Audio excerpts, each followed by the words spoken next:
I'd like to thank y'all for joining the Vegetable Educational Conference here on this Saturday morning. I'm Cale Cloud with the University of Georgia Cooperative Extension Service down in Grady County, Georgia, and I will be the moderator for this session. I'd like to thank WorkSource Georgia for sponsoring the 2025 Vegetable Educational Conference. A big thank you to the Georgia Vegetable Commissioners. Most of the research presented has been funded in part by the Georgia Commodity Commission for Vegetables. These are your dollars at work. So without further ado, let's get this session started. Our first speaker is from the University of Georgia, Dr. Babu Srinivasan, and he is going to give us an update on whitefly-transmitted viruses in vegetable crops. Good morning. Nice and warm outside. All right. So yeah, I'm at the Department of Entomology at the University of Georgia, and I've been studying insect-transmitted plant viruses for a while.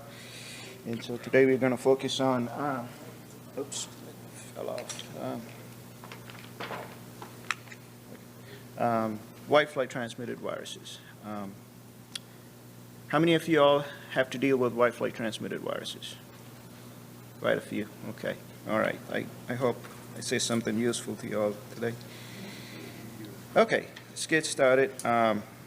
Okay. So there are at least 100 different species of whiteflies, and when I talk about whiteflies today, it's going to be about this particular species. It's called the sweet potato whitefly.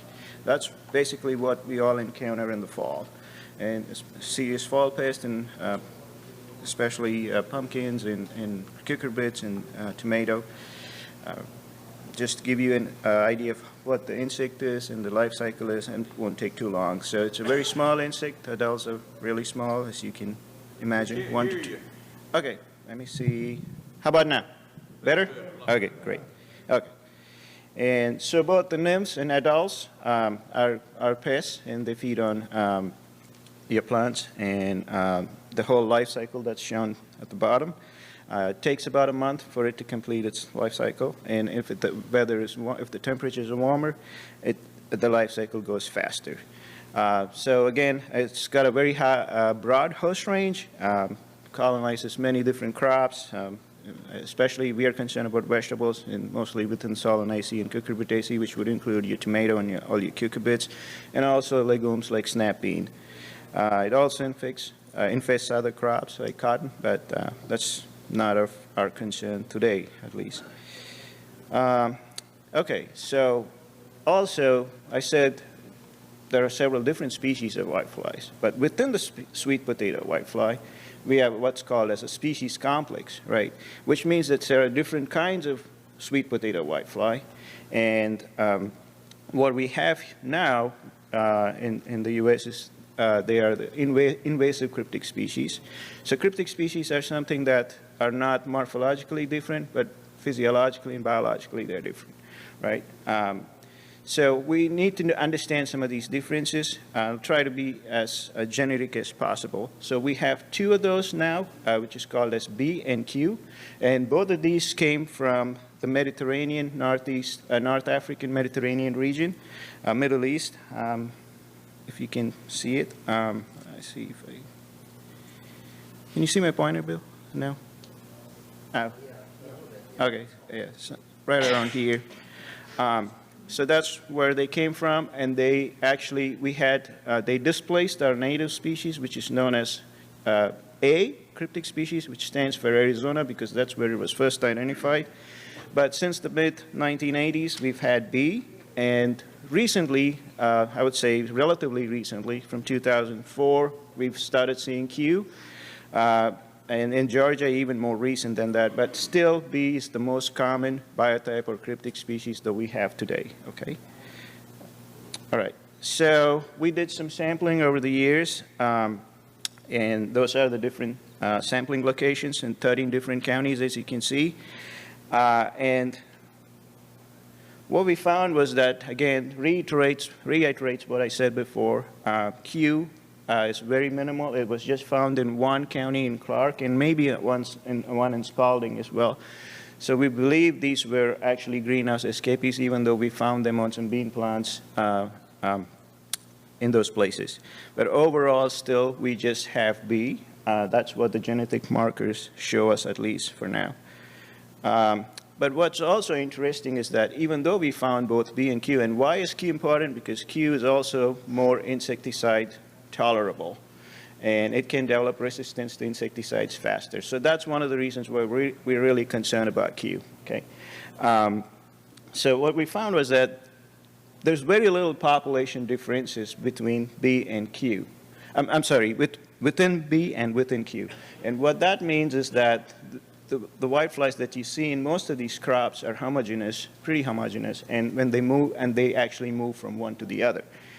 And that's sort of what it says over there when we did these principal component analysis, as we call it. There is no difference in terms of where the whitefly actually was taken from or on which crop it was collected from, meaning that these populations are pretty uniform, right? Okay. So whiteflies, we're concerned about whiteflies for two different things. One is that they cause direct damage by feeding and also by transmission of viruses.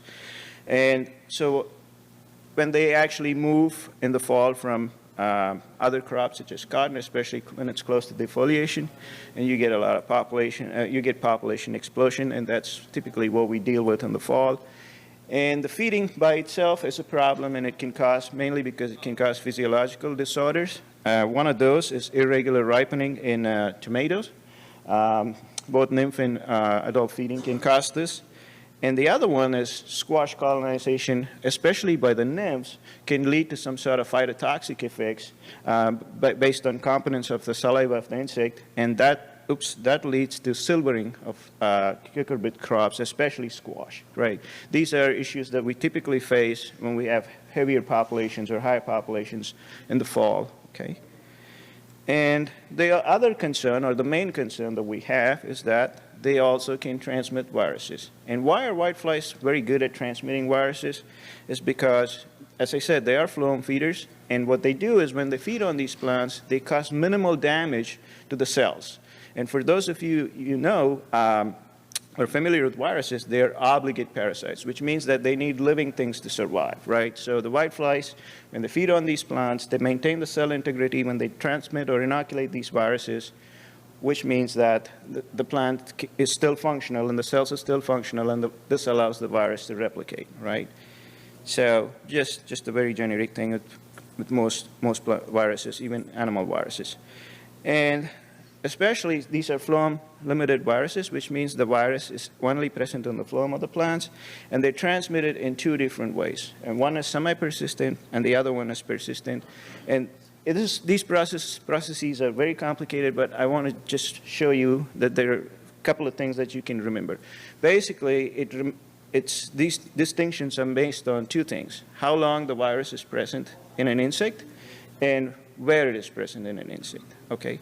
So semi-persistent is present in the foregut, and it's present for a very short time, whereas the persistent viruses, once they acquire, the insects retain this virus until the insect dies, okay?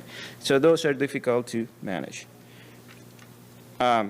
So I talked about these viruses, but so when I first started in UGA about 16 years ago, since 2008, there's one tomato virus that was whitefly transmitted, tomato yellow leaf called virus. But this is what we have today. This graph gets complicated, or diagram gets complicated every year because we start seeing newer and newer viruses. And one of the reasons is when we had A, the cryptic species that I talked about, it was not very good at transmitting viruses. What we have B is actually very good at transmitting viruses. And that's one of the reasons we're starting to see these many viruses, and this, as I said, is going to get more complicated as time goes on. Okay? So I'm going to show you a few slides about all of these viruses, or most of these viruses. And the point that I also want to make is that, so these viruses are also present in a number of alternate hosts, be it whether they're crop hosts or weed hosts, which means that we're going to have these problems have become endemic to us, which means they are going to be present in Georgia, and they're chronic, which means they're going to happen year after year, right? So next few slides, I'm going to show you about different viruses, right? Just to get yourselves familiarized with viruses. Tomato yellow leaf curl virus, I'm sure most of you are familiar with. It's a DNA virus. Some of these viruses are DNA viruses, and some of the viruses are RNA viruses. It doesn't matter whether it's DNA or RNA when it comes to managing these problems. Cucurbit leaf crumple virus, this was another one that popped up in about 2008, 2009 in snap bean, but then soon it became a problem in cucurbits, especially yellow squash and zucchini squash get hammered with this. This one's a relatively new one, 2018, but is when it popped up. Cedar golden mosaic virus, all of these are what DNA viruses that are persistently transmitted. So this one's a major problem on snap bean, but it also can infect other hosts like okra and a few other weed species in the mallow family, right? And also tobacco. This one's, some of these are RNA viruses. This one's tomato chlorosis virus. It's often, and I would say it's almost always present with TYLCV, which is the tomato yellow leaf curl virus, right? And this one also showed up relatively recently, 2017-18, yellow stunting disorder virus. And this was one of the most recent ones, Cucurbit chlorotic yellows virus, right? So all of these, more often than not, are present together, especially in cucurbits. You have both cucurbit leaf crumple virus, yellow stunting disorder virus, as well as chlorotic yellows virus. So that's another one here is squash vein yellowing virus. This is more of a problem for watermelon growers in Florida and not so much for us, even though we do grow a lot of watermelons, but we do typically grow them during the spring, right? So, but in Florida, it's more of a fall problem. And this is what causes vine decline in watermelon and can result in serious losses. Fortunately for us, not so much of a problem. We have enough other things to deal with, actually. So again, as I said in the previous slides, we do have a number of cucurbit viruses and a number of viruses that infect tomato. And more often than not, they're always present together. And what happens when they're present together is that they start showing more symptoms, and the plants get more severely infected, and consequently, we lose a lot of yield to it. This is one example with CYSDV, the yellow stunting disorder virus, as well as leaf crumple virus.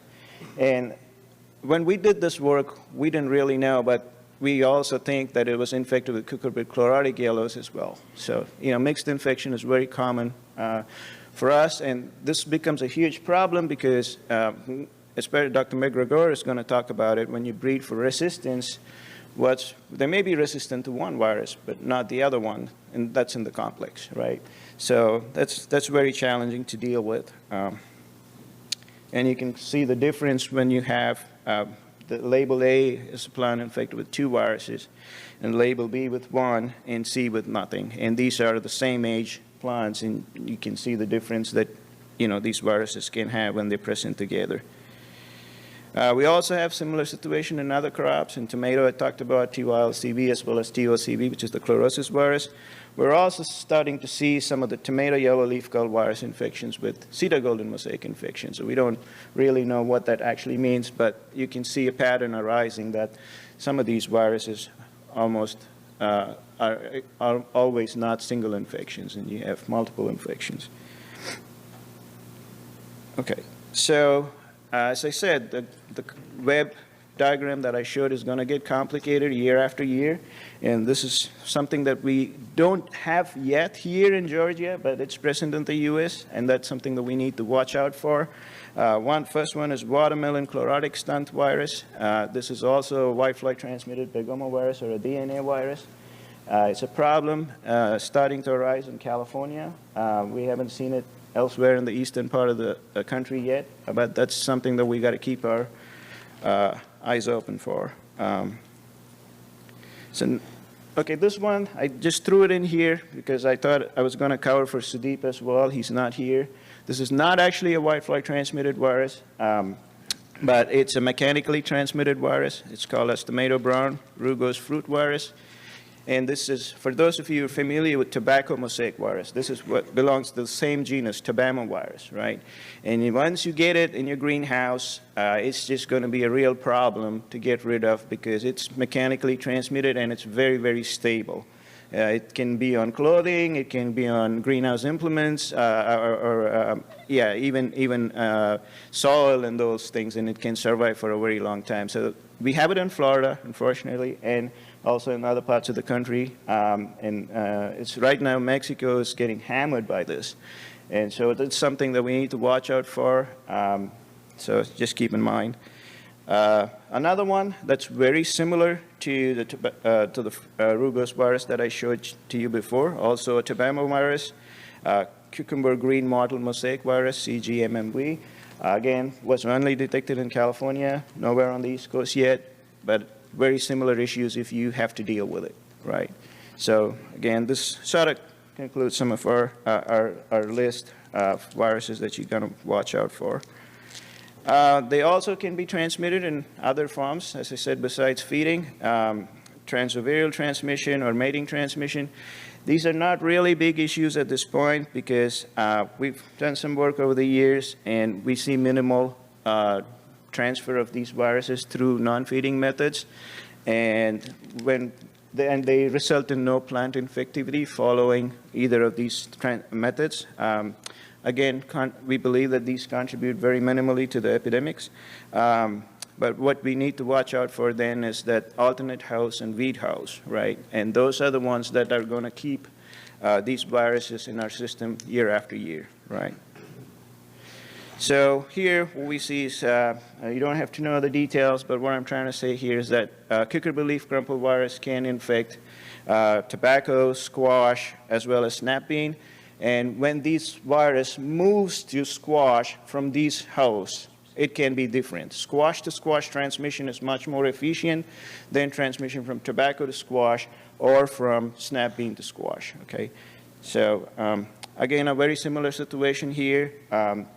Tomato yellow leaf curl virus can infect a number of other crops as well as such as pepper, as palmer amaranth and things like that. But the transmission from tomato to tomato is much more efficient than transmission from other hosts. But there are also a number of weed hosts that we need to be aware of. This is work that was done by Sudeep's group. This is wild radish, which seems to be a host for cucurbit chlorotic yellow virus. So again, this kind of explains why we start seeing these viruses occur year after year, right?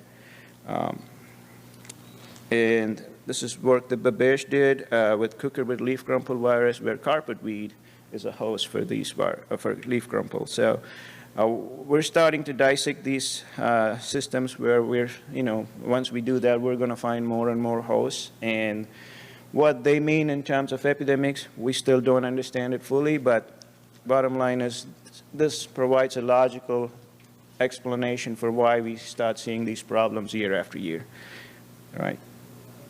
And so next 7 or 8 minutes, I'm just going to talk about management.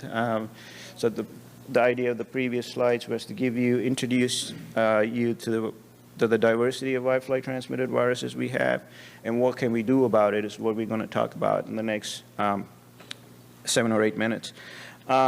So what would you do if you have to deal with these problems? The number one thing, if you could do, is if it's available, use host resistant cultivars, okay? And unfortunately, we don't have that for most of our newer viruses that got sent our way.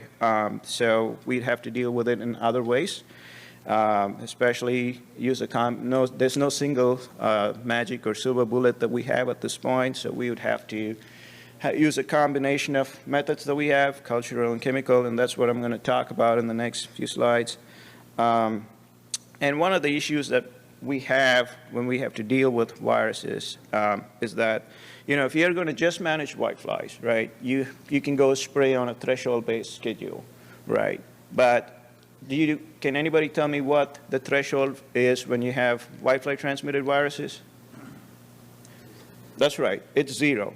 So it's going to be really very difficult to have that level of control or management, right? So, but we still have to come up with management options and sort of stitch them together so that they're effective. I have examples of that, and I'll show you. So if you have resistance, that's great, right? Especially if you're growing tomatoes in the fall. If you're not doing it yet, please plant TYLCV resistant varieties. When I started, these varieties were not so good because they were producing smaller tomatoes and they were very acidic, but that has changed over time. There's a really good TYLCV resistant varieties, and you can plant those. Also, there is some evidence when TYLCV occurs with tomato chlorosis virus resistance seems somewhat susceptible at that time. But still, a lot of these varieties are pretty good and can be planted. And you can clearly see the difference in this slide. And again, resistance is only available in the case of tomato. It's squash, not so much at all, and for most cucurbits, not much.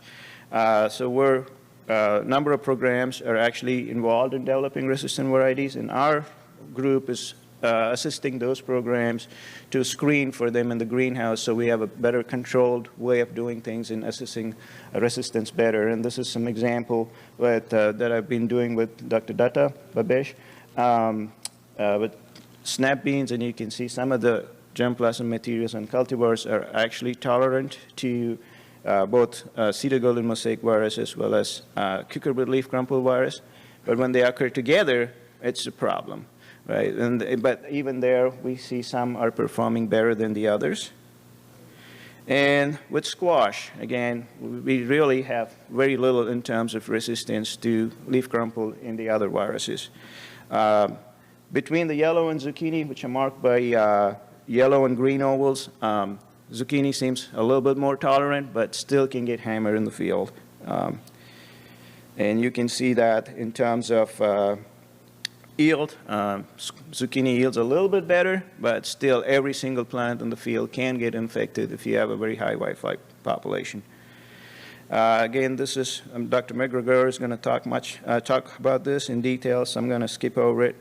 We do evaluate some of our resistant lines in wild species in the greenhouse, and there is some evidence for tolerance against whiteflies in some cases and against some viruses. So I'm going to, as I said, she'll talk more about this, and so we're working with her on screening some of these materials. So if you don't have resistance, what do? Seedlings. Seedlings are very susceptible.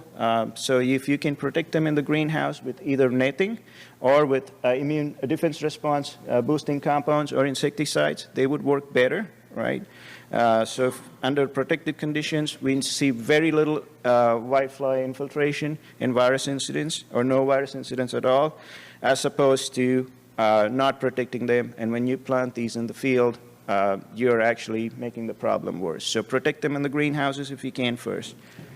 Other options would be using reflective mulch. I think many of you are already doing it, and this is data that we have collected over 4 years, and I'm not going to go into the details, but what I want to emphasize here is that when you use reflective mulch, there are fewer whiteflies, very little silvering, and increased yields. So those are what the three graphs there entail.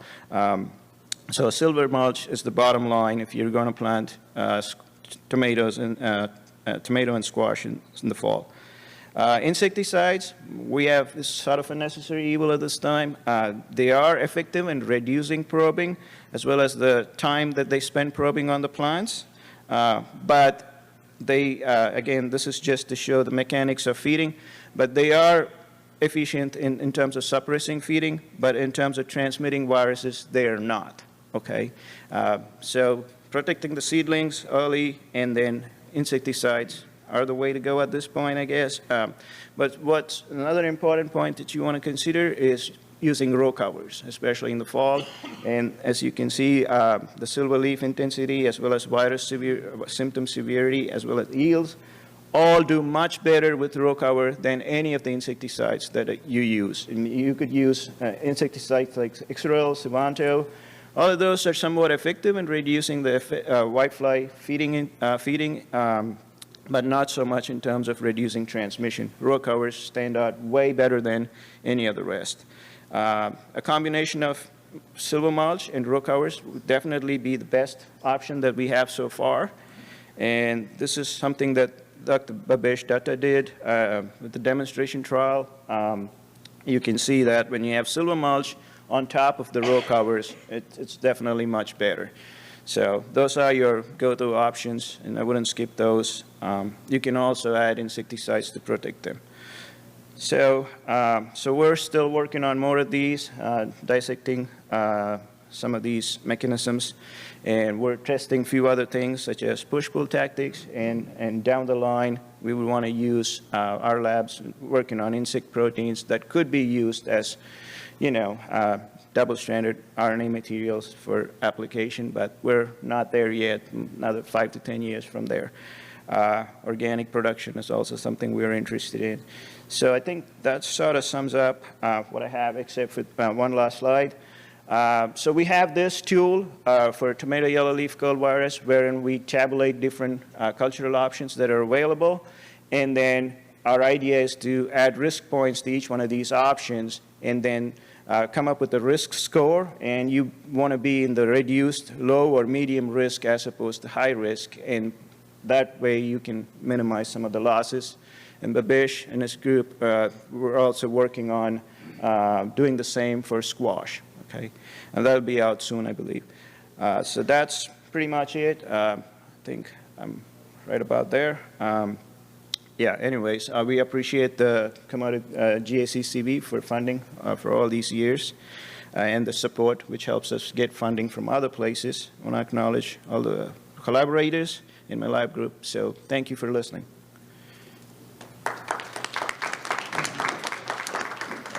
Have time for questions? Any questions for Dr. Srini Hassan? All right, so we're a little over on time, so we'll keep on rolling. But our next two speakers are Dr. Bhabesh Datta and Dr. Ted McAvoy, and they're going to be speaking on snap bean resistance to whitefly-transmitted viruses in Georgia. Dr. Datta. Yep. Thank you, Kel. The clicker is here. All right, so me and Dr. Ted McAvoy are tag teaming. I'm talking about I will talk about host resistance in snap beans against whitefly-transmitted virus complexes, and Dr. McAvoy will talk about the host resistance in cucurbits. So we're going to share 10 minutes each. I hope to do a justice within 10 minutes. So I'm Bhabesh Datta. I'm a vegetable extension pathologist in Tifton. Last 5 to 6 years, we've been working on host resistance in snap beans against these viruses. Why on snap beans? People grow a lot of tomatoes, we have a lot of cucurbits and so forth. We have a lot of issues of whitefly-transmitted viruses on those commodities. Why snap beans? I'll tell you a story. In 2016 and 17, when we had a huge whitefly outbreak in southern Georgia, our snap bean growers, particularly in the fall, lost close to 70 to 80% of the crop. Okay, compared to our cucurbit and tomato growers who also lost the 30 to 40% of the yield, but snap bean growers were hard hit. So at that time, we did not know what viruses they were transmitting. We did not know anything. So in collaboration with the different programs, particularly Dr. Srinivasan's and Dr.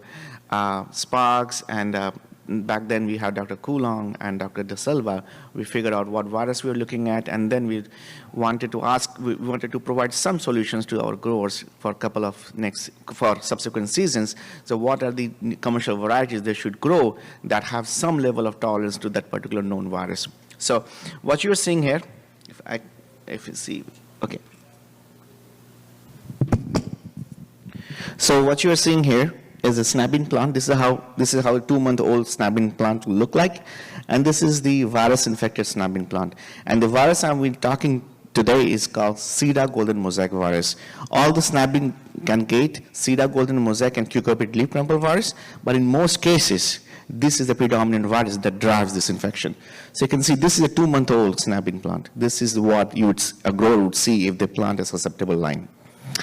So again, this is a healthy plant, and this is 2-month-old. It did not grow 3-4 inches above the ground. And we had 80% crop loss in the fall. All right, the first thing which we did, as I mentioned, we looked at all the commercial lines of snap beans which are available in the market and see is there any level of resistance or tolerance to this particular virus. In 2018 and 2019 altogether, we looked at close to 82 lines, and we repeated it. And we also include some of the advanced breeding lines and PI lines from our USDA cooperators. And we found there are 19 lines that had some level of, that had a high resistance, okay? But none of these lines are commercial lines. Those are all PI lines. PI lines are plant introduction lines. They are not even advanced breeding lines. They are not commercialized yet.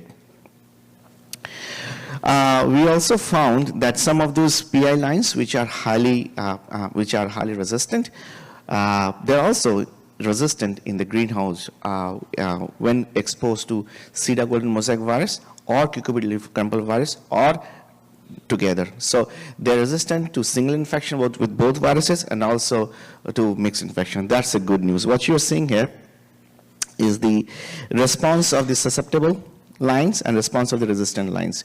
So this is a susceptible lines, this is a control, and when they're infected or exposed to the whiteflies that fed on Cedar golden mosaic infected plants, and after 7 to 10 days, this is what you would see. So susceptible lines will have a shortened internodes, shortened growth, and this phenotype.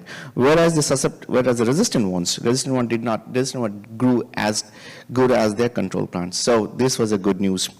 The one thing which we also found among all the commercial lines, a top crop and gold mine are highly susceptible to this virus. Okay. Also, the most common variety which our growers used to use growers used to use in 2017 and 2018, which is Caprice and Coulter, they are also very highly susceptible. Whereas we also found Prevalence Severis. Prevalence Severis are the very good lines. They have a moderate level of resistance to these two viruses, and these are commercially available. So some of the examples here of the commercial lines. Look at susceptible genotypes. Caprice is the most preferred variety by our snapping growers in 2018-19. And this is what is the phenotype. They're highly susceptible. Top crop and gold mine, they are second and third choices for the grower during that time period. But based on our research, we showed them that some of the commercial lines from Syngenta and other seed companies, they do have a good level of resistance, not only to Cedar golden mosaic virus, but also to cucurbit leaf crumple virus, and also as in mixed infection. So those are the good news. The other thing which we found that these resistant lines, they are not truly resistant. They can actually harbor high copies of those two viruses, okay? But they are not immune. But they're somehow their phenotype, they do not show the highly susceptible phenotype. We do not understand the interactions of the virus and the host and the vectors in this section, in this pathosystem.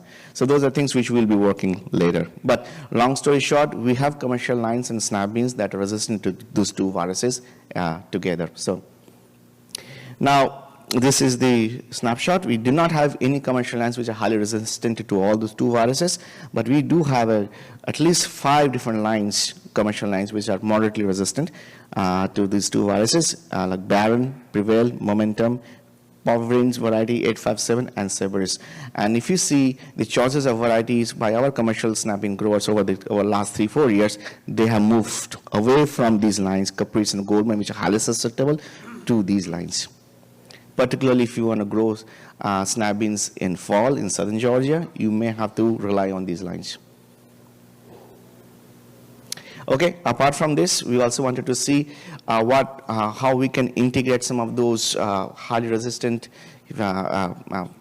traits into first, we need to see, is there more resistant traits in some of the PI lines which are available in the USDA. So we looked at close to 472 germ PI lines and advanced breeding lines over the last 3-4 years, and we found there are close to 20 to 30 lines which are highly resistant to both the viruses, and those has been assessed in the greenhouse as well as in the multiple field trials. So you can see here some of the lines which are highly resistant, some are moderately resistant, but there are a bunch of lines which are highly susceptible and susceptible groups. So we do see different gradations of phenotypes. So we keep repeating these things and we keep incorporating some of the newer lines over the years, and we see the similar story that these lines held has been holding over the years against these two viruses. So this is the snapshot from 2018 to 2023. We have done a lot of phenotyping of all the lines, including PI, advanced breeding lines, and commercial lines. And and these are the donut plots, and you can see the differences.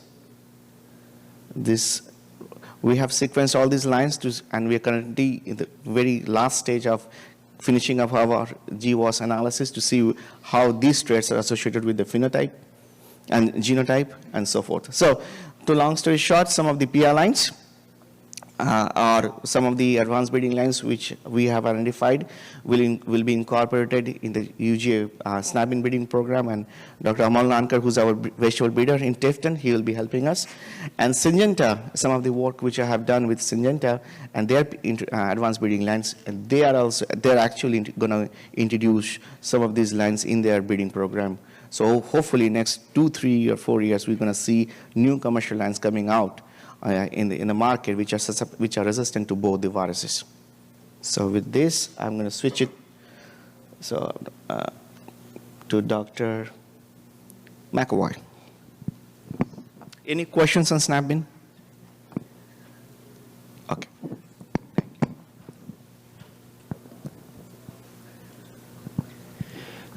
Well, thank you, Bhavesh. That was an excellent introduction. So Bhavesh talked about green bean resistance and tolerance. We also have problems in tomatoes. I do a lot of work in tomatoes. The good news is there's a lot of good commercial tomato varieties, so I'm not going to focus on that. What I am going to focus on is commercial lines of cucurbit crops. So next to snap beans, the worst crop that's effective is yellow squash. And these are the 3 viruses they get. As you can see, the cucurbit leaf crumple virus, that's the worst one, and that's the same one that the bean gets. So that's unusual to go across crops like that, but that's the #1 virus. And that virus attacks the growing point, and it'll cause stenting. So you have, if it attacks your plant early, you have virus all in the top. You got plants that don't grow and they get stunted and they don't produce anything. The other 2 viruses, the yellows viruses, they're RNA viruses and they attack the older growth. So you'll see yellowing on the older growth. All in the field, usually we're finding these all together, which are more severe, but in general, the yellow viruses are not as catastrophic as the cucurbit leaf crumple virus. So what we tested is we tested different species, crops, and varieties of these crops and screened them in the field in the fall under natural whitefly pressure. There was also what was associated with the feeding. We had silvering, we had virus, and we had downy mildew, and we also had potyviruses from aphids. So all of the above, but we did get some good differences were whitefly-transmitted viruses. So the crops we had were cucumber, zucchini, yellow squash, and those were the 3 short season crops that we compared, and then the 3 warm season crops that we compared were winter squash, pumpkin, and watermelon. I'm not going to show the pumpkin and the watermelon because nothing looked good. They looked terrible. And you could see the different species here in parentheses. So as far as cucumber, we had 10 varieties of everything. With cucumber, we had a processing cucumber. We had 8 slicer cucumbers, and we had 1 greenhouse variety. With the zucchini, we had 8 normal green zucchini and then 2 gray zucchini. With the yellow squash, we had all straight neck except for 2 crook neck. And then with the winter squash, we had the biggest variety of species and crops. So we had acorn squash, pepo. We had a kabocha, a Hubbard, a calabasa, and 5 butternut squashes. So I'll get right into it. Out of the And I'll even give you the bottom line right off the top. So out of the short season crops, cucumber is going to be the best thing to grow as far as cucurbit crops. Cucumber doesn't silver. Cucumber doesn't get cucurbit leaf crumple virus, but it does get the yellows. And also with podyviruses, the fruit aren't affected. So cucumber is a really good crop. You can see all the way until it's fruiting, it looks good, and it's really not towards the end when you're already picking when they start turning yellow because of virus and downy mildew. And we also got good yields with cucumber. As you can see, Bristol was the highest, but it was similar to all the slicing cucumbers except for Speedway and Raceway, and all the slicing cucumbers were better than the greenhouse variety. In addition, the pickling cucumber really did good, Supremo. And when we go to fruit number, the Supremo had the highest because it had a lot of small fruit, similar in weight. And as I mentioned, there was a lot of good slicers, with the exceptions being Speedway, Raceway. The weight is more important. Okay, so the next best option is zucchini. As Babu mentioned, it's not tolerant, but every plant can get infected. But in general, most zucchini does not silver. But there were some exceptions. You can see here's your standard zucchini with natural flecking, and then here's your silvering from whitefly feeding. So we did see silvering in zucchini. We also saw crumple leaf virus in the tops, and then yellow viruses in the older leaves on the bottom, as well as some downy mildew. But in general, the fruit here was still marketable, so we were still able to get a crop. And there was differences within cultivars. So the Hurricane and the Rocchio, those were the gray. They're more eggplant shaped, so they had high weight. They yielded well. And then as far as green, the Renegade, the Everglade, and the Fortress were the top yielders. And the Renegade also yielded better than all these varieties, including all the spineless varieties. So the spineless varieties are popular because they don't have spines, but they did not do well as far as yield in our trials. So again, I'm really liking the Renegade zucchini. As far as yellow squash, like I mentioned from the beginning and what we already knew from 2017 and onward, if you can avoid growing yellow squash, do it. You shouldn't grow yellow squash, but I know some people have to. You know, people want to buy yellow squash. Zucchini is not a substitute for yellow squash. But as you can see here, and again, this is all at the end of the season, but it looks terrible. All the plants are yellow, extreme crumpling, and you can see that the fruit are not marketable. But again, we did have differences between varieties. The Cougar and Lioness in particular had the highest yields. And I'm not showing this data, but the Lioness actually had a little bit less unmarketable fruit due to virus. So all those same yields, the Lioness may be better under heavy pressure. The worst performers were Gold Star, Gentry, Fortune, and Gold Prize. Again, this wasn't comprehensive, but it seems like the straight necks are performing better than the crook necks. And then winter squash, this is something that is a new opportunity that we're not growing a lot of in Georgia, and we saw the most variability. So with the winter squash, we saw, depending on the crop and the species, we did see silvering, virus, etc. But the good news is that the butternut or machada performed very well. Again, they're just tolerant, they're not resistant. They didn't silver, and they had a higher tolerance to virus. So all these varieties to the left, these 5, are all butternut. So the butternuts performed the best. They did better than Your Hubbard and your Acorn types, they did terribly. And these are the numbers. As far as weight, the Genesis, because it was a big variety, had higher weight. But most all the Hubbards, especially Genesis and Ceres, depending on what size you'd like, performed well.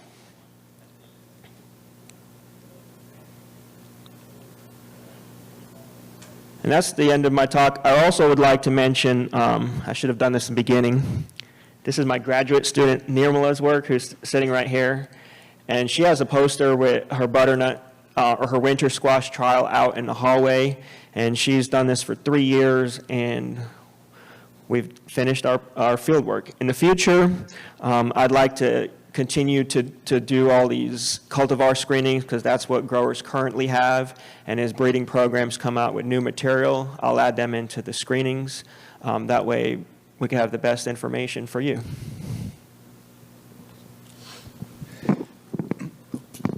Any questions for Dr. McAvoy? Okay, our next speaker is Mr. Bill Snyder. He's going to be talking about whitefly outbreaks in extreme weather. Thank you. Well,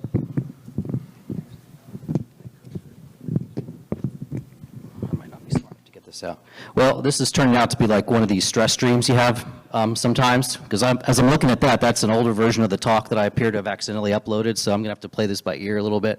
I'm relatively new to UGA. I came out here a few years ago from about 20 years at Washington State University. So I think when I was out in Eastern Washington, about every extension talk I ever gave, I drove there in a blizzard on a sheet of ice. So I was feeling a little nostalgic yesterday whenever I came down here from Athens.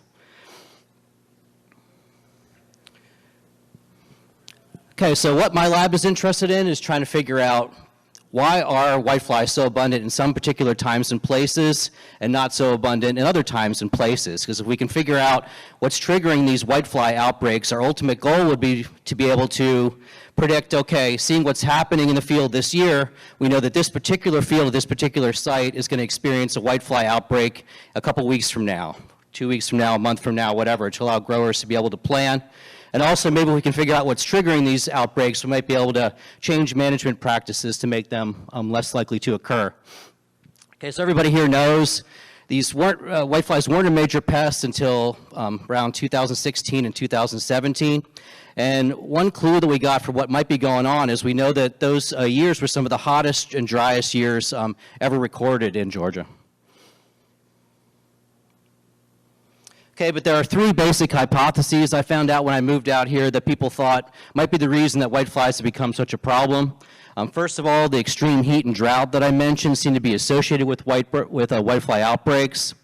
Also, as agriculture in South Georgia is becoming more diverse, it might be providing sort of a year-round buffet for these whiteflies. So as Babu mentioned, they like to move between different crops, it's thought, different times a year. So when you have a greater diversity of crops, you might have more good food for the whiteflies all throughout the whole calendar year. And finally, the last idea was that maybe with one of the hurricanes, there was a new genetic type of whitefly that kind of blew in and was making these problems worse.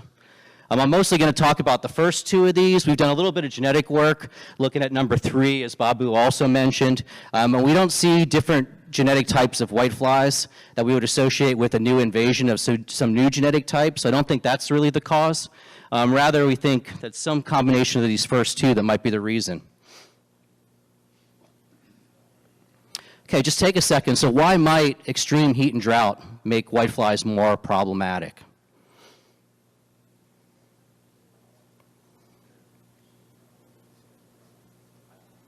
All right, it's not advancing. Let me try this.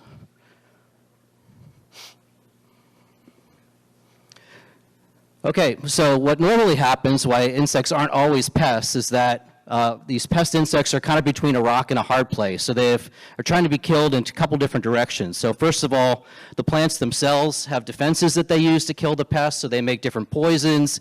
They have physical structures like hairs that make it hard for the pests to feed on them. And then also, they have natural enemies that are trying to kill them, so predators, parasitoids, and pathogens. So they're kind of facing attack from both directions, trying to be killed both by their food and by their predators. So when it's extremely hot and dry, both of these channels might be disrupted. So stressed plants might not have the energy to devote to defending themselves by making poisons and other things. They might be basically weaker and more susceptible to attack. And the predators themselves also might be disrupted because they might forage less often, they might spend a lot of time trying to hide in the shade, or they might just leave the field altogether. So this extreme weather could be affecting both of these channels and disrupting natural control of the whiteflies.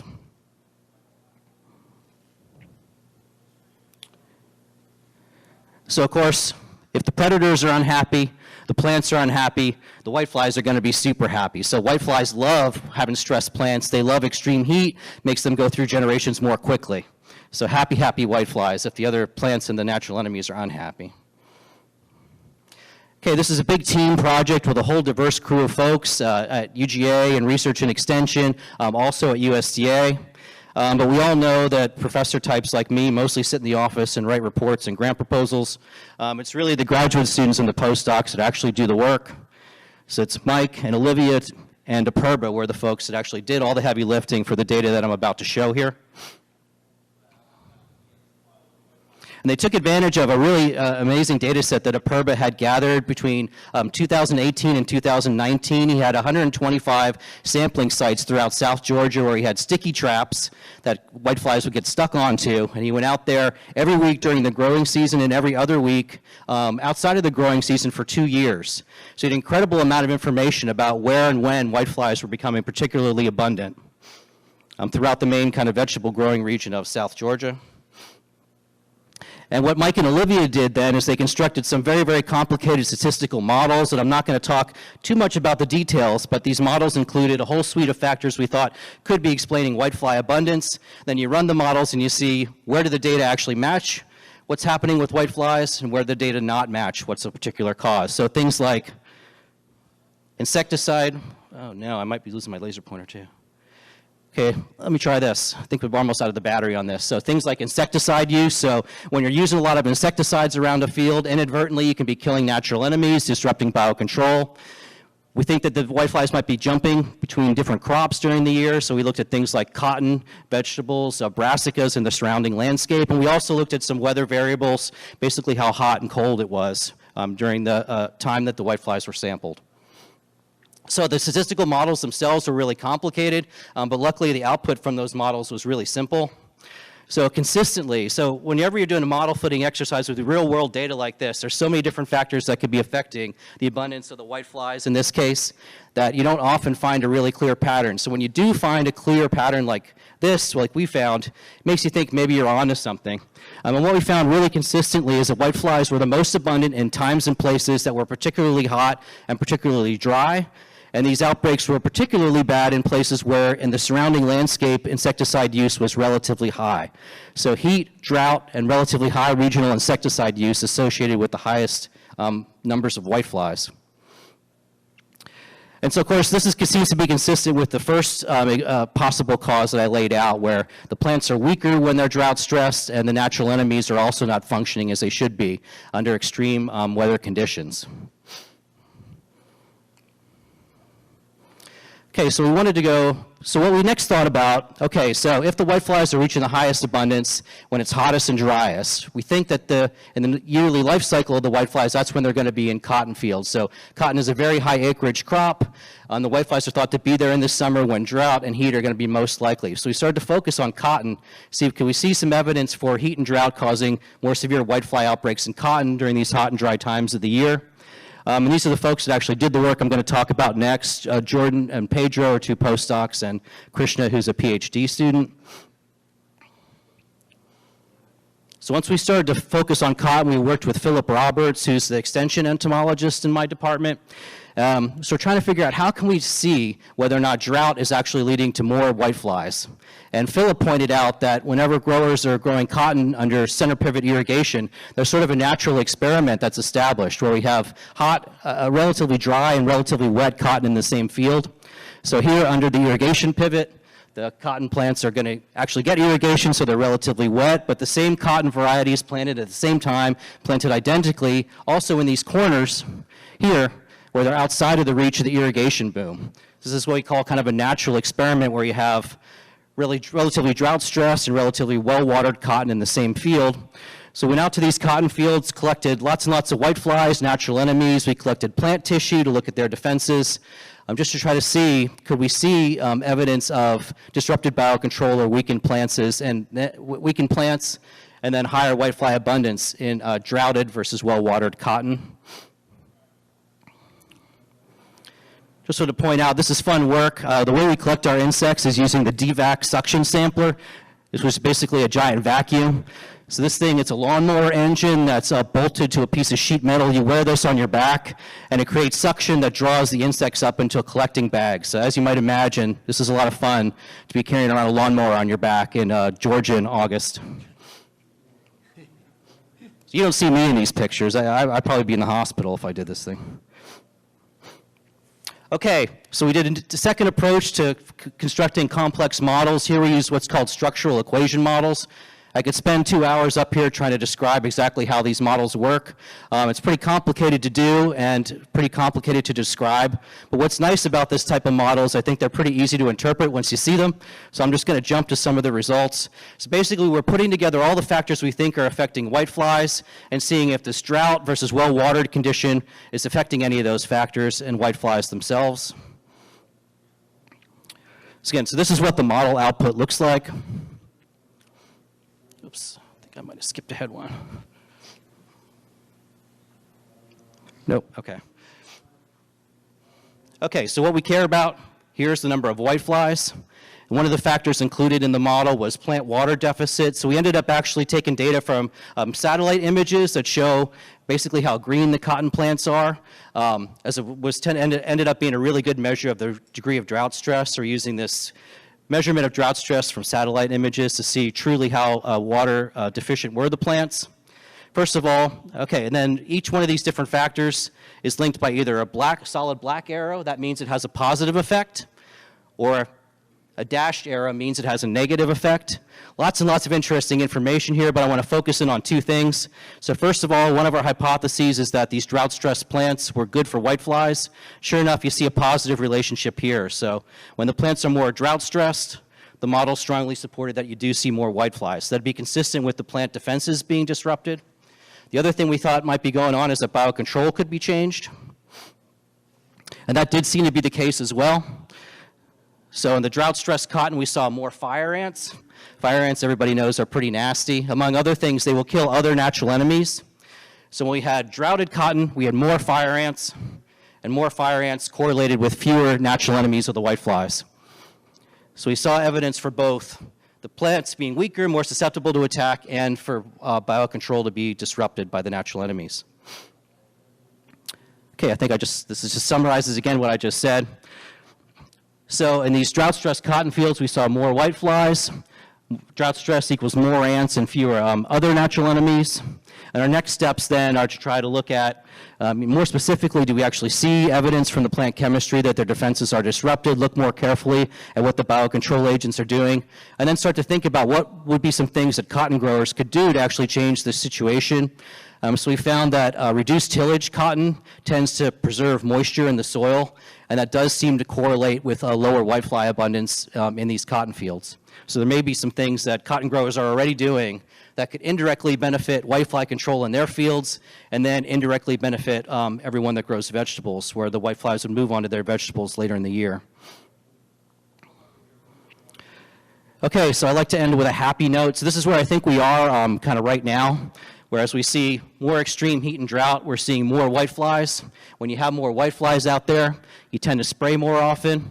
Inadvertently, that's harming natural enemies, which makes biocontrol worse. It has a sort of a death spiral here, where increasingly disrupted biocontrol, more need for insecticides, and whiteflies are getting more and more abundant. So what we need to do is to try to figure out some kind of way to break this cycle. As I mentioned, we need some kind of strategy, I think, if we can start to break up drought stress in cotton, that may mitigate some of this spillover into vegetables later in the year. That might be a weak link. So in cotton, the cotton isn't really susceptible to the viruses transmitted by the whiteflies, so the cotton growers have a little more tolerance for whiteflies. If we could do something there, obviously once they actually spill over into vegetables, as has already been mentioned, it's almost kind of too late. The tolerance for the whiteflies in vegetable crops is really low because of the viruses that they transmit. Okay, and that's all that I have. So just thank especially the USDA that's provided all this funding for the work that we've been doing. Thank you. Any questions for Dr. Snyder? So the question is, did we look at entomopathogens? We didn't. So I would think that, the way these insect-killing pathogens generally work, as you know, certainly, is that oftentimes they're more abundant in times when it's relatively humid, correct? So the fact that we're seeing heat and drought associated with whitefly outbreaks, could be consistent with disruption of the activity of those pathogens. That could be one of the natural enemies. Really, from the model fitting that we've done so far, with that first data set, with the sticky trap data set, we had no information, unfortunately, on natural enemies of any kind. So we're just inferring what looks like disrupted biocontrol, but we don't have measures of predators, parasitoids, or pathogens from that data set. Any other questions? Okay, thanks. Thank you, Dr. Snyder. All right. Our next speaker will be Dr. Alvin Simmons from USDA-ARS, and he will be giving us the USDA whitefly research update. Good morning, everybody. Great. Again, my name is Alvin Simmons, a research entomologist, and I will be briefly sharing some updates on USDA-ARS research on whiteflies. As we know, when it comes to whiteflies, and the sweet-tailed whitefly is the biggest problem on a global scale. And one of the reasons is because it's just so adaptive. It feeds on just so many different types of plants. It's resistant to so many insecticides. And in fact, with the snow, one can go out and find immatures on plants that's been snowed on, and with this, when temperatures fluctuate, they're going to emerge out. Within USDA-ARS, there are in-house whitefly research in Arizona, California, Florida, Georgia, and South Carolina. In Arizona, the focus has been on biological control, and in their case, because over the past several years of the reduction in the use of insecticide in the cotton system, because of not having the bollworm problem there anymore, the cotton, as you heard earlier this morning, is a big driver of whitefly populations in the system. And so by having that reduction in insecticides, it allowed the natural enemies to do their thing, to be able to survive and to help suppress the whiteflies. In this project, there's now a vacant scientist position because of retirement. In Salinas, California, whitefly research is primarily being led by a plant pathologist, Dr. Bill Wintermeadow, and on that work, they've developed methods for detecting not only individual but also mixed infection of viruses. And they more recently included detection of a new virus that I'll talk a little bit more about in a moment. Also, as we heard earlier about with the changing the weather, the sweet-tailed whiteflies is more of a problem. It's beginning to expand more of its host range, and so they are monitoring the viruses and cucurbits.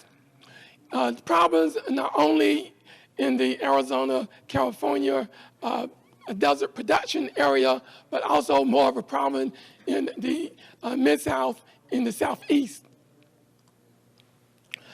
as was mentioned earlier this morning, a new problem is the watermelon chloride stunt virus in melon and watermelon. This is a virus in which was, well, they first published on this back in November of last year. And it was first reported, in fact, I mentioned last year when I spoke here that it was found in the melon fields, in the watermelon fields, in the area in the U.S. in 2023 during that fall. And it's probably was based on symptoms were there a year earlier. It was already known to be in Mexico, affecting watermelons there.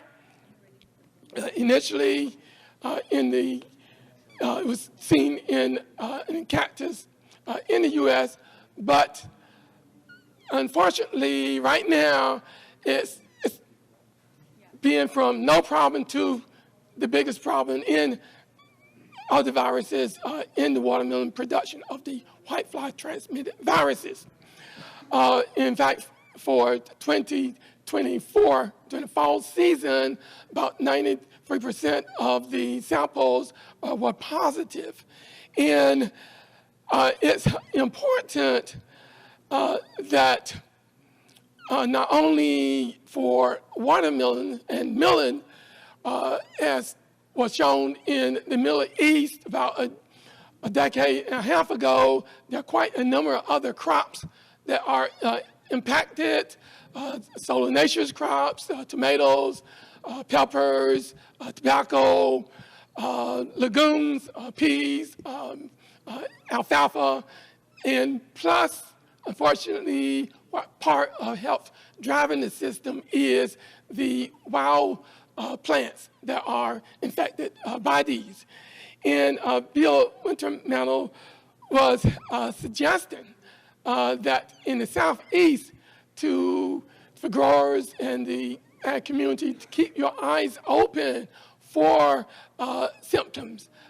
And these are symptoms in which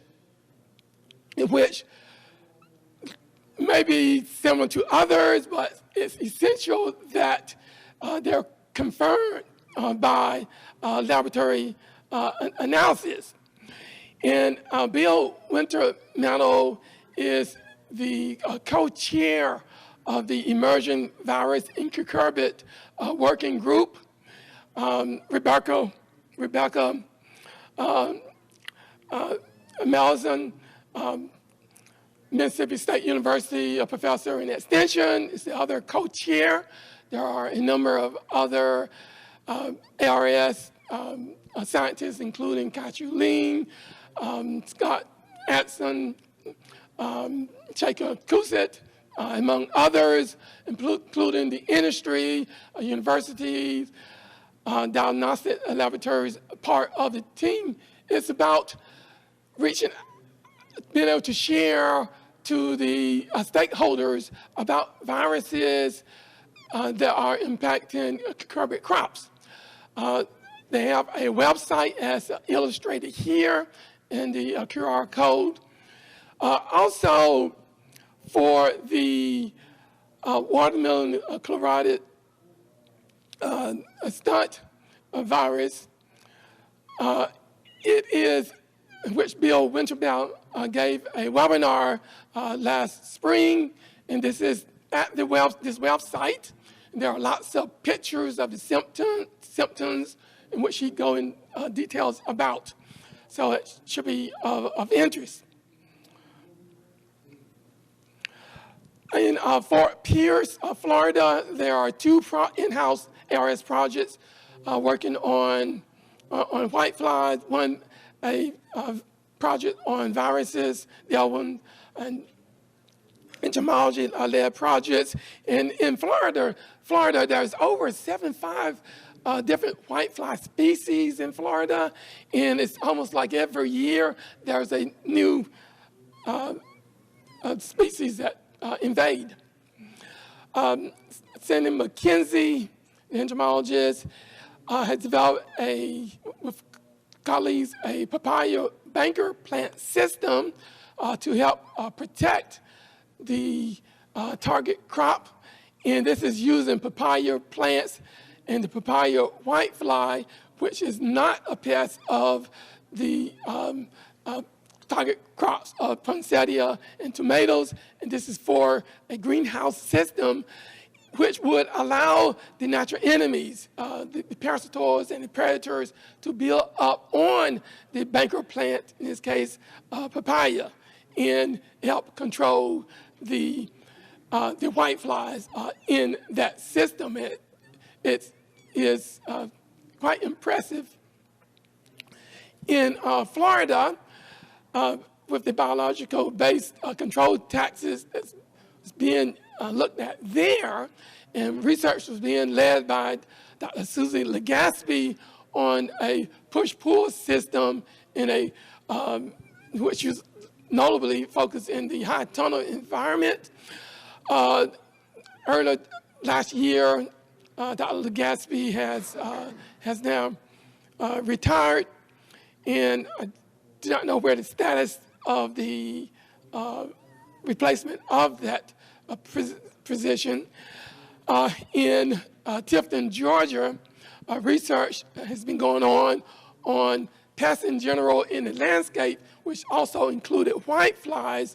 But again, that research position is now vacant, and I don't know when that will be replaced.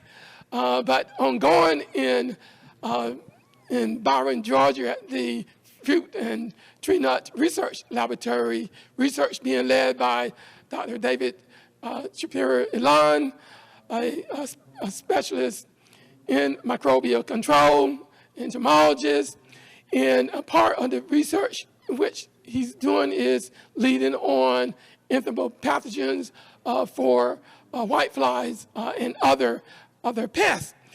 And that's include using a pheromone booster to enhance the spread and movement of the nematodes that are being used in the system. Pheromones, it's sort of like people using perfume or cologne to make themselves smell, let's say, more attractive to others.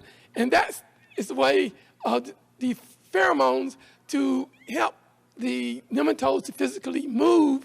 And of course, the idea is to target the whiteflies. Additional work is using fire gel to help protect the entomopathogen, the nematodes, because dryness and sunlight are not their friend. Some research in Charleston, South Carolina, there are 3 projects, in-house projects, which has research going on for whiteflies. 2 are pathogens, pathology projects, and 1 entomology project. Dr. Kachu Ling, a plant virologist, although he works on a lot of different types of plant viruses, including Whitefly-Transmitted viruses. And one thing that we've definitely seen on the sweet potato leaf curl virus is that there's a wide range of morning glory species, which we've seen over 40 different species, which are all hosts for the whitefly and also hosts for the sweet tail leaf curl virus. And this is partly of what keeps, unfortunately, in the field, reinfection of sweet potato plants, although initially going in clean viruses, but yet later on in the season become infected. And we see among different cultivars of their tolerance to the the sweet-tailed leaf curl virus as far as the impact on yield. The Beauregard, a very popular sweet-tailed variety, almost 63% yield reduction, compared with something like Liberty, about 30% reduction because of the virus. We've done extensive large-scale grow-out experiment and in sweet potato and see no evidence of the sweet-tailed leaf curl virus being seed transmitted. Colleague Sharon Andreessen, an research entomologist for vector entomology, has undergone work on transmission with whitefly viruses, looking at the whitefly Symbionts bacteria. These are living microorganisms in the body which help the whiteflies survive, and looking at how this affects the transmission of different viruses and the response of these two changing climates. Also, she's looking at the parasitoid impact. We have a postdoc, Zach Leahy, who's looking at the taxonomy of parasitoids of whiteflies and have described some new species of parasitoids that attack whiteflies. And just briefly, in watermelon, we're looking at some genotypes which are not only having multi-resistance to nematodes and to whiteflies, which in the real world, there is more than one pest in the field. As I'm about to close, I would say that in addition to whiteflies, the Agriculture Research Service does research in support of registration of insecticides and pesticides in general through the IR4 project in fruit, vegetables, nuts, and flora. And this results in a $1.3 billion impact each year. This research for ARS is on residue of the food crops, and also that's in the field, plus the laboratory analysis of those residue, plus for the ornamentals, it's on the phytotoxicity component. And with that, a host of researchers within ARS, which is part of the research, plus the Whitefly Southeast Collaboration team within University of Georgia, Fort Valley, Auburn University, and ARS, plus others. And thank you. Thank you, sir. Any questions for Dr. Simmons? Okay. Thank you, sir. Dr. Andre Da Silva, Dr. Paolo Cremonez. We in the audience? While I'm getting this, we're waiting on Dr. Da Silva. Our next speaker will be Dr. Cecilia McGregor. Okay, thank you. Can you hear me okay? No? Closer? Okay. Sorry? It's better for me too. Oh, well, okay. Okay. Thank you very much for this opportunity. Let me just check, my pointer is working. So I'm going to talk a little bit about breeding for some of these problems we just heard about. So,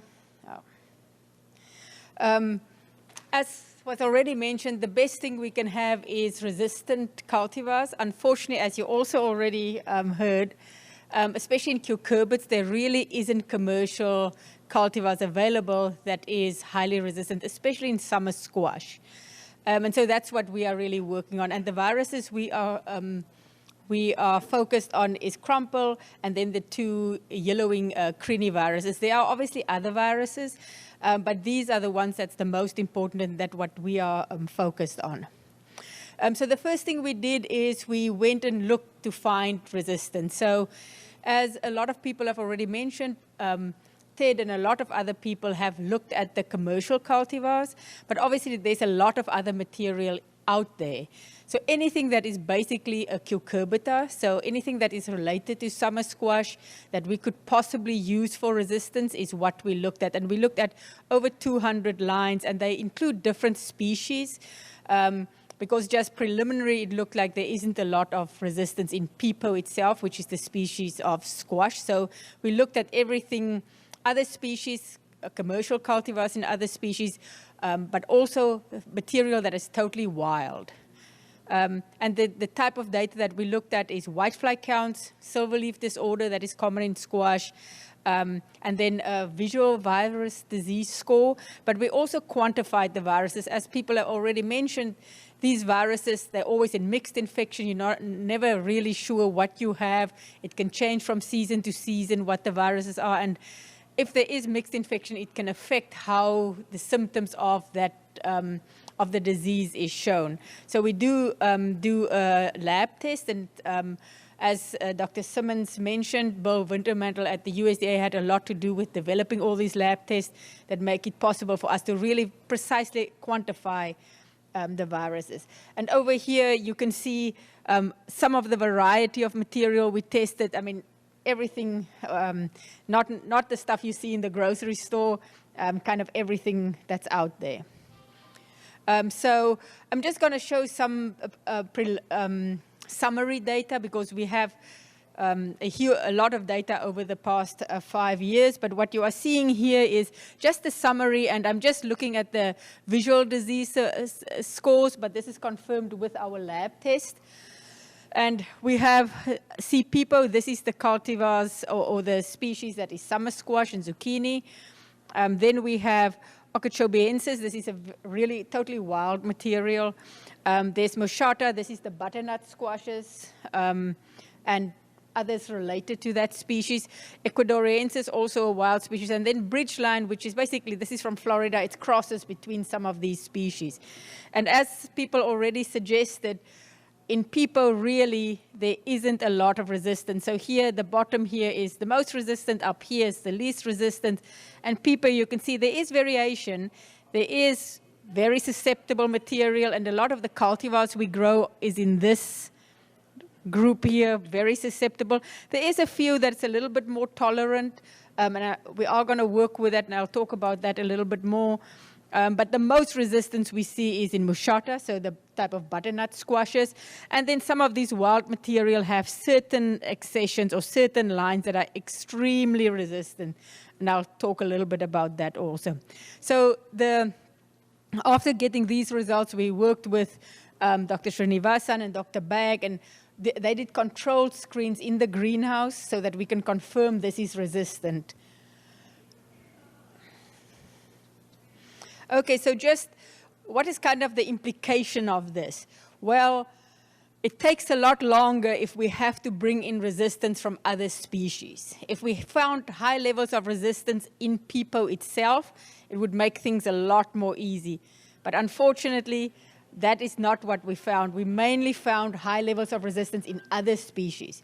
So and this is, don't get too fixed on these years. It's kind of just an estimate, if we found resistance in other cultivars or lines, or something that's close to a cultivar release, it might take 5 years until you as the growers see it.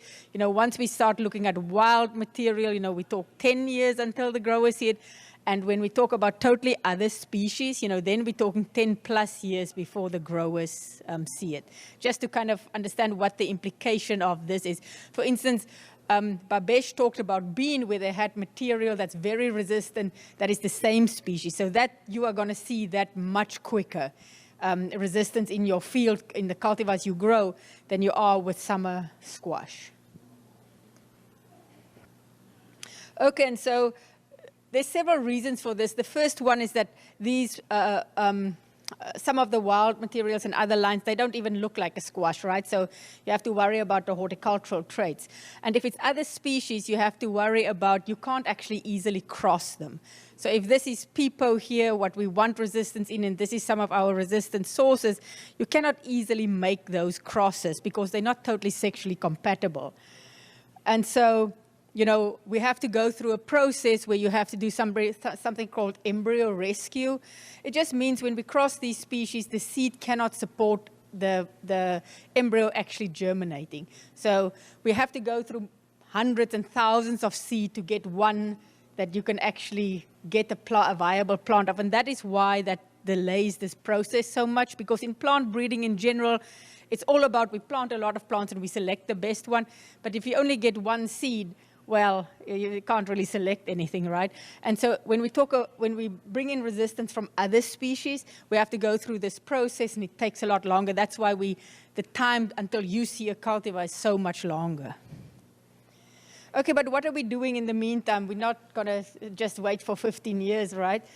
And so we are looking at some of the tolerance in the C. pepo. So this is the same species. It doesn't have high levels of resistance, but there is some tolerance. And you know, until we can get high levels of resistance, we're trying to work with this tolerance. You can see some of them look like a yellow squash, some of them look totally different, but they all have some levels of resistance, and this is mainly to the yellowing virus. These don't have much resistance to crumple. And as people have already talked about, and this is data from Tim Coulong from 2021 that was published, we do know that zucchini is a little bit more resistant than yellow squash. So we're also planning to use that little bit more tolerance and see whether we can at least improve the amount of marketable fruit that you get, even though the plants still get the virus, and the plants won't look too good.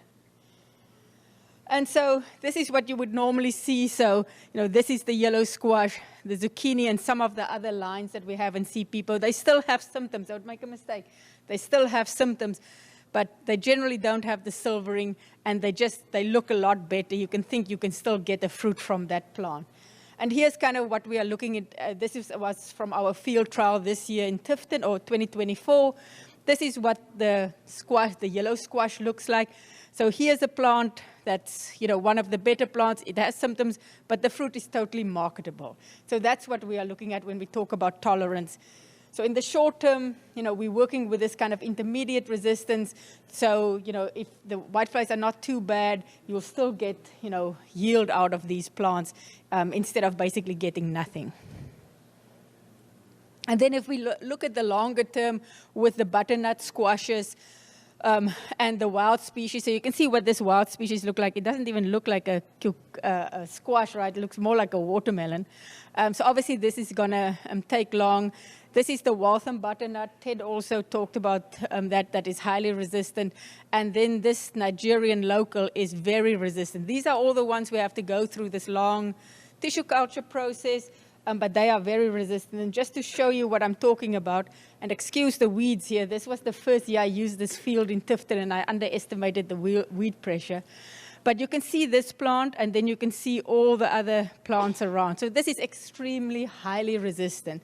And this specific Nigerian local is also the plants that we use to develop potivirus resistance in squash. So if you're using squash cultivars that don't have the GMO potivirus resistance, but the other potivirus resistance, it comes from this. So it's totally possible. It took long, but it is going to get there, because we did this. The same thing was done by breeders for potivirus resistance, and the same thing can be done for Whitefly-transmitted virus resistance. It's just going to take a little bit longer than we all hope.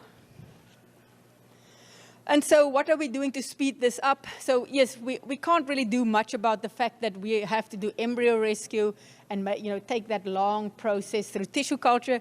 But we can use some genomic tools. So we are using pretty much every genomic tool that's available to us. We're working with Hudson Alpha in Alabama to do some of that, to use some of the new sequencing technologies, and then to identify that resistance, and then we can have a lab test to determine whether we have resistant material. And the importance of this is because we get mixed infections in the field, and it's very difficult to do controlled infections in the greenhouse at high throughput, so for very large numbers of plants, we can't really easily do greenhouse infections. So it makes it very difficult to select when we working with individual viruses. So we're trying to develop some genomic tools that makes it possible for us to select, and so that'll speed up the process. We're using some robotics in our lab, everything to try and speed up this process, so that we're not really talking about 15 years, but we can get something out to growers that you can use that's highly resistant to these viruses much quicker. And so that was the squash story. I do want to talk just briefly about watermelon. We basically did the same thing in watermelon. The watermelons that we all eat is this Citrullus linatus. So we looked at a number of other species and looked to see whether there is resistance in those other species to these viruses. And once again, just a summary. So in this graph, once again, we have the severity here on the y-axis and different cultivars and PIs on the x-axis. And while I'm talking about PIs, I think Babesh also talked about them. They are plant introductions that come from the USDA germplasm collection. And these germplasm collections exist for all different crops, and they are situated all over the United States. The collection we use mainly is the collection in Griffin. And without these collections, nobody would be able to breed. So it's very important, the work that these collections do to make this material available to us. This material was collected all over the world. They are put in the germplasm collection, and then researchers can ask for that genetic, for material to test when new diseases appear.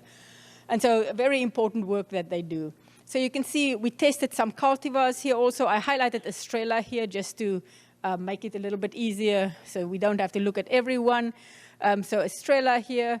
And then, so this is whether a preference to the actual whitefly. So in squash, I didn't talk about the preference or non-preference for the actual whitefly because really we didn't find any preference. They preferred all the squash and all the cucurbita equally. There wasn't one that the whiteflies didn't prefer. But in watermelon, actually there's this PI that's 16444, and the whiteflies really doesn't like it. And this is not really new information because Dr. Simmons there has already described this before, where this specific species, which is called Echorosis, it grows naturally in the Namib Desert in Africa. And not only do the whiteflies not prefer it, but also there's less adult emergence from the eggs, and also the whiteflies are smaller if they hatch on these plants. So once again, this is a very wild species. You can see this is a watermelon. I know it doesn't look like it, but this is a watermelon. So once again, using this is a little bit further out, but there's certainly resistance to the whiteflies themselves in watermelons. So this is the disease severity ratings for the different lines. Once again, I just highlighted Estrella here. And in addition to this one Echorosis wild species that is not preferred by the whitefly, there's also another PI, this 494528, that is extremely resistant to the viruses. And I'm just showing the disease severity, but we did the PCR test, and it showed to be very low levels of virus. And this is a species called Mycospermus. And so just to show you here what it looks like, so this is this Mycospermus species. We call our selection UJ172, and this is what the other cultivars and other material look like at the back. Here you can see a little bit of a zoom in, the crumple, and then what this look like. Really, you don't see any symptoms on them, either yellowing symptoms or crumple symptoms on these on this PI. And the great thing about it is, even though it is a different species, you don't need embryo rescue. We don't have to go through that tissue culture phase. So we should be able to make progress pretty quickly. So here you can see, so because we don't have to go through the tissue culture phase, here you can see is the resistant one here, sugar baby is a control, and we already have a lot of progeny here that we could select for, because we can go through this process really quickly. And the reason we have to go through this process quickly is this is a wild species. It has totally inedible flesh, right? So now the challenge is to get this resistance into something that has red flesh. But as I said, we don't have to go through the tissue culture, so this is going to be much quicker than working with other wild species. Okay, so the kind of take-home message that I have for you is, unfortunately, there is no high level in C. pepo. So for you guys that grow summer squash, zucchini, I think it's going to be a while before you see something with really high levels of resistance in your fields. There's some intermediate tolerance that we will be using, and hopefully will give you, alleviate some of the symptoms and give you a little bit more marketable yield. But as I said, it's the best of the worst, right? It's not high levels of resistance. It has some tolerance. And then luckily there is high levels of resistance in some other species, both for watermelon and squash. In watermelon, this story is you're gonna see something much quicker because we don't need to go through this extra step. In squash, it's gonna take a little bit longer, but it's been done before with potiviruses, so it will get to you eventually, hopefully not too long. And just acknowledgements, so this is the people in my lab that worked on this, and then of course Ted's group, Andre's group, and Jeffrey Miro in Florida, they all help us with our field trials. Dr. Bag and Dr. Srinivasan help us with the controlled environment screens, and then Dr. Albert Simmons oversees the whole program, and so his help is really essential. The funding comes from the cooperative agreement with the USDA, the Georgia Commodity Commission, and then the UGA Cultivar Development Group. Thank you. Any questions? Does anyone have any questions for Dr. McGregor? All right, thank you.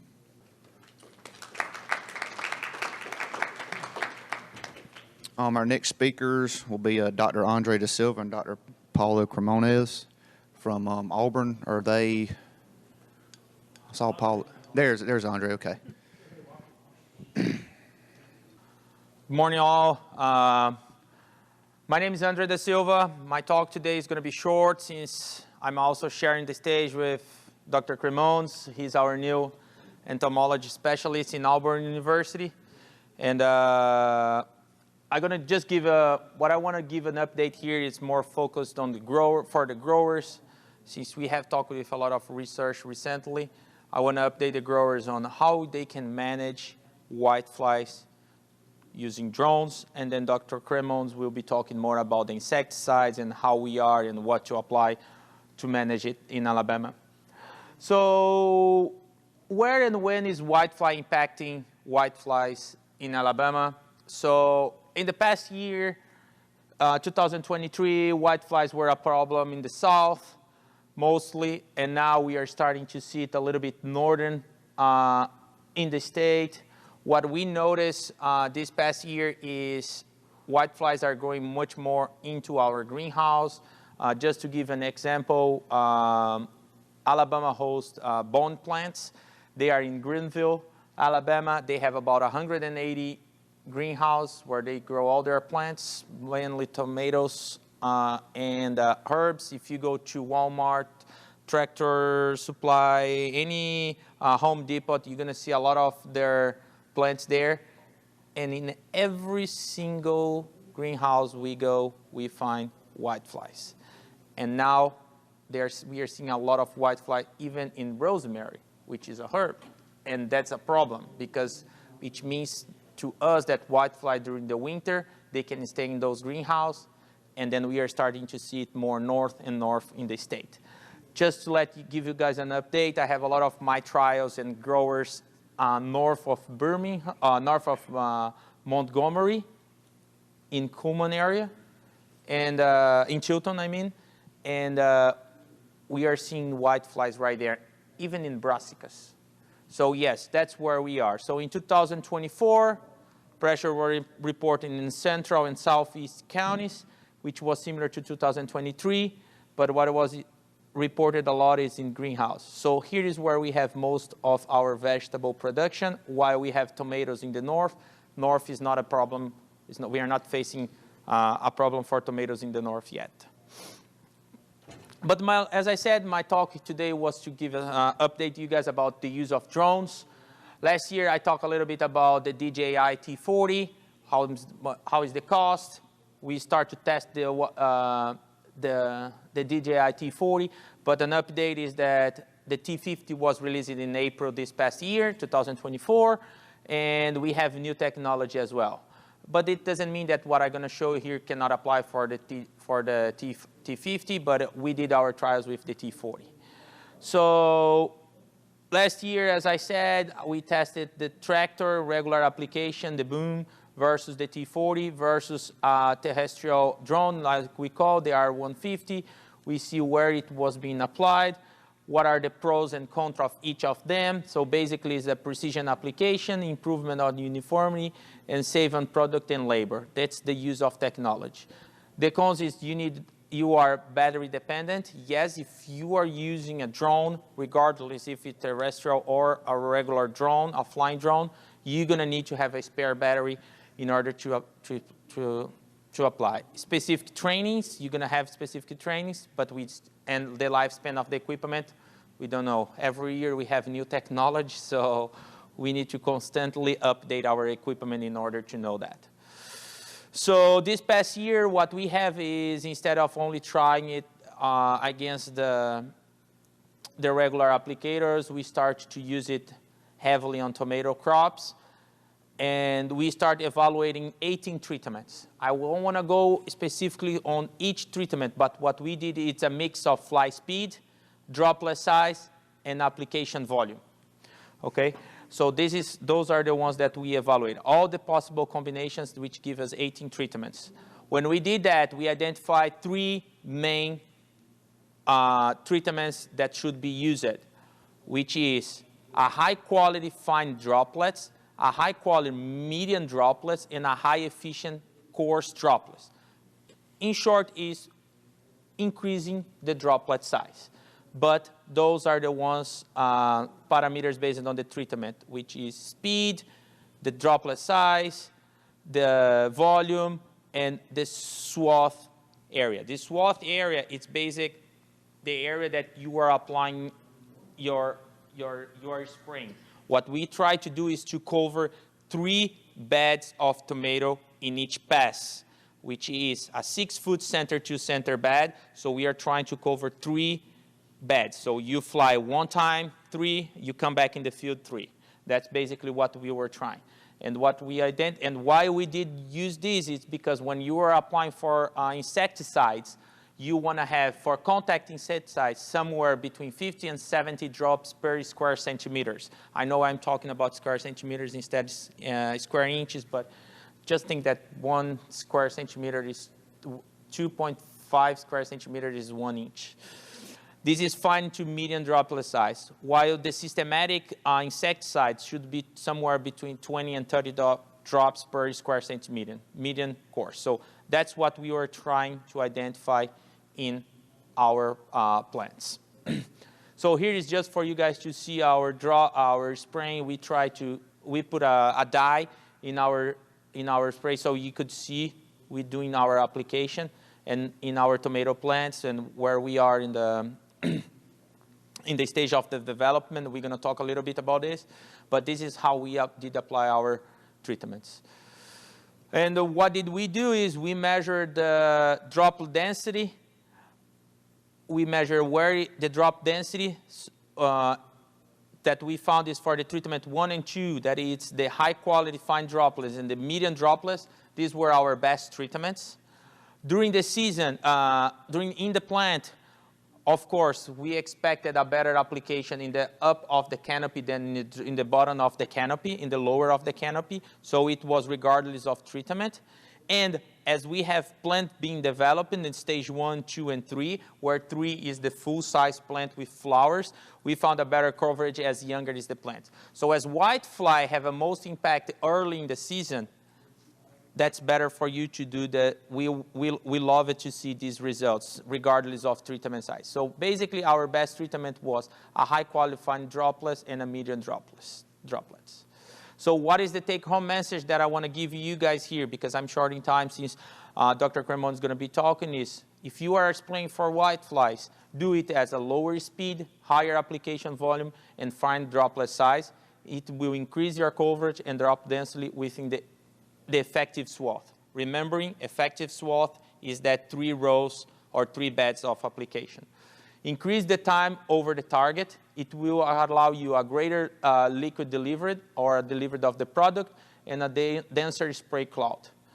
Second is the coverage and the droplet density are consistently, so are higher in the upper canopy than in the lower canopy. This will allow you for a direct exposure of the upper canopy where you can have more whiteflies. Lower canopy being shielded by the upper leaves, and then the downwash effect was not effective in our study. So just keep that in mind. If you are applying for whiteflies using drone, you're going to need a finer or medium droplet size. This is the take-home message as well. For an effective swath that is the size, you want to have your speed. You can fly faster. You can have a larger droplet size and a lower volume. If you want a better coverage, reduce your speed, doesn't matter your droplet size, and you need to increase your volume. If you want a better coverage in drops per square centimeter or drops per square inches, you need to fly slow, your droplet size needs to be thin, and your volume doesn't matter. So that's some take-home message that I would like you guys to take from this, this study that we conducted. With this, I will let Dr. Cremons give you guys an update. The stage is yours, man. Thank you. Well, good morning, everyone. Thank you, Dr. De Silva, for sharing the stage with me. Like you said briefly, I am a new assistant professor of entomology, vegetable entomology at Auburn University, and we'll be working with extension as well. Just to go on into that line of work, I just want to share some of the results that we had in the past while I was still working in this project as a postdoc at UGA, and a little bit of the work that has been done here at Auburn University. That will be the base for applied research for our lab and our project. So basically, I just want to say, I just want to talk about a little bit of the simplified bioassay testing that we have. So the main thing is how we correlate these 2 scenarios. So in one side, we have the field, which is the real world response. And in that, we have all our observed data. So that's what's happening. So that's the real world. And in the lab, we have the control conditions. So that's the overexpression of the treatments we want to explore. So we exclude all the interfering factors to look at the expression of the treatment. And in the middle of that, we have the same field population of whiteflies. When we collect the whiteflies from one situation and bring to the other one, then we can work on a correlation. We can do all the mathematical tests and see how they are connected and how we can basically predict the response in the field with our laboratory response. For that, in the past, we tested 352 plots over 2 years, the 2021 and 2022 summer season, and we tested 2 types of cucurbits, squash, and cucumber. And like I said, we had the field test, which was a tractor-sprayed insecticide, and in the lab, we brought them to this cotton tube system with pre-applied insecticide to see both the responses and see how they correlate. Well, what we got into that, the bottom line is it is a simple yet powerful test to approach predictability of the insecticide in that population. So in 24 hours, you can have the response for those adults, the response of that insecticide over those adults. So you can approach the grower and say, okay, this insecticide that you are planning to use can be more efficient for this population than that one. And I just want to point out a few of the high efficacy, which is basically the parameter of over 85% mortality, both in the field scouts and the lab survival. Some insecticides that I can already point out: Symbionts, Exirel, Venom, and Admire. Those were pretty consistent between all this field tests and the lab bioassays. And I want to point out a small honorable mention here for pyriproxyfen, which is NEC, because that's a growth regulator. And this is a particular data for adult response. But that doesn't mean that it's not affecting the whitefly. And I'll be back with that very shortly. We also conducted very quickly, in a collaboration with a previous PhD student at UGA, a resistance survey in Georgia, which basically evaluated the response of neonics and diamides in the whitefly populations. And the most important result was a little bit of cyanotraniliprole resistance indicative in a very localized population, which indicates that there is loss of susceptibility happening. And this is in a very high cotton and vegetable production, which is very interesting due to that cross-commodity migration of the whiteflies. The host plant effects also affect the whitefly response to insecticides, and this is something that we need to continue looking for because the different hosts can modify the whitefly response. Maybe they're modifying the machinery, so we need to look onto the biology to corroborate these ideas. We also look for sublethal tests. Very shortly, we determined some sublethal concentrations to see how the whitefly population would be building up, but this was mostly a lab bioassay. The sublethal effects were expected in the rate doses, but in the case of the immatures, we could basically determine that the sublethal insecticides, so below the dose that we apply in the field, were affecting the reproduction. The next steps are to basically look for the preference tests, so to see if we can converge the sublethal insecticides with the host plant effects and see about how whiteflies are establishing between the substrates. And this is an insecticide efficacy test conducted in Alabama in 2023. Just to summarize some of the products used here. So we have a combination for the 5 treatments plus an untreated control. The most important result here is to show up that Exirel and Symbionts was also very effective in controlling the whiteflies over that situation. So just want to finish up with this graph here.